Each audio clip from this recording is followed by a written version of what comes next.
জীবনযুদ্ধে আমি আবারও এক ধাপ পিছে চলে গেছি। মানে বগুড়া উঠানবাড়ি রেস্টুরেন্ট এত ভাইরাল হয়ে গেছে, মানে সবাই যাচ্ছে, আমিই খালি যাবার পারছিলাম না। তা আমার হাসব্যান্ডকে আমি কোনোমতো জোর জবরদস্তি করে রাজি করাছি।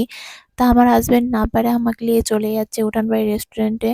সো হ্যালো এভরিওয়ান, আসসালামু আলাইকুম। আজকে আমরা হঠাৎ করে মানে প্ল্যান প্রোগ্রামিং সবকিছু ছাড়া একদম উঠানবাড়ি রেস্টুরেন্টে চলে যাচ্ছি। আর এই ভেতরে ঢোকা মাত্রই দেখতেছি কি সুন্দর ডালা দিয়ে উপরে সাজিয়ে রাখছে। মানে সব মিলে বাঙালির একটা গ্রামীণ পরিবেশ এই জায়গায় ফুটে তুলছে।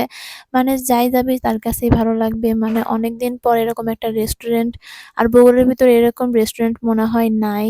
আর থাকলেও হয়তোবা আমি যাইনি, কিন্তু এই জায়গাটা আমার অনেক ভাল লাগছে।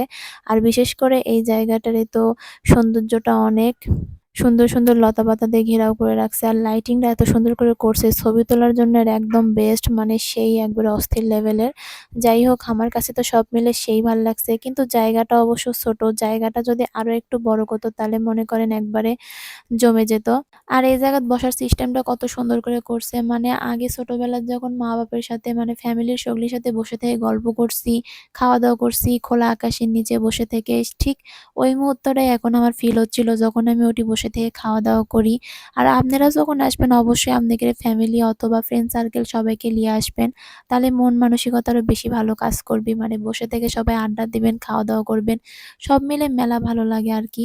এই জায়গাতে একটা ফুলের সিস্টেম করে রাখছে, এটাও মাশাআল্লাহ দেখতে অনেক সুন্দর। আর এদিকে আবার ডালা দিয়ে উপরে লাইটিং করছে।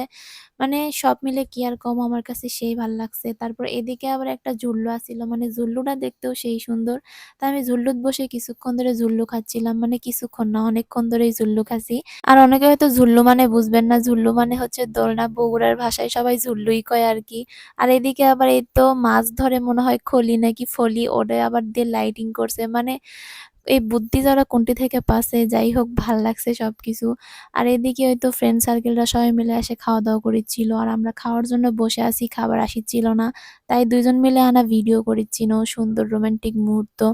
তারপর অবশেষে আমাদের খাবার চলে আসছে আর আমি এই তো খাবারগুলো খাচ্ছি। মানে আমরা চিকেন ললিপপ অর্ডার করছিলাম। চিকেন ললিপপটা খেতে আমার কাছে সেই মজা লাগছে। আর আমাদের খাওয়া-দাওয়া এই পর্যন্তই। এখন আমরা উঠানবাড়ি থেকে বিদায় নিচ্ছি।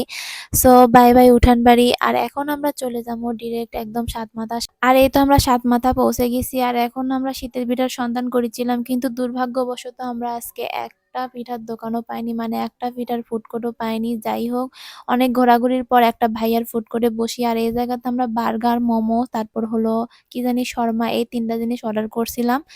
তা সবকিছুর মধ্যে শর্মা আর বার্গারটা আমার কাছে একবারে অস্থির লেভেলের ভাল লাগছে। আর এই মোমোসটা আমার কাছে এনাও ভাল লাগেনি। আর এটা তো আমি কোনোদিনও আর খাবো না, এটাই ভেবে লিছি একবারে। জানি না কার কাছে কেঙ্কা লাগে, কিন্তু আমার কাছে ভাল লাগেনি। আর আমি যদি নেক্সট টাইম আবার এই কয়েকদিনের ভিতরে আবার বগুড়া যাই, অবশ্যই বার্গার আর শর্মা এই ২ টা জিনিস আবার খামো, কারণ আমার কাছে ভালো লাগছে। আর আমাদের আজকের ঘোরাঘুরি এতটুকুই আছিল। আপনার কাছে ভাল লাগলে অবশ্যই শেয়ার করবেন, কমেন্ট করবেন। আল্লাহ হাফেজ।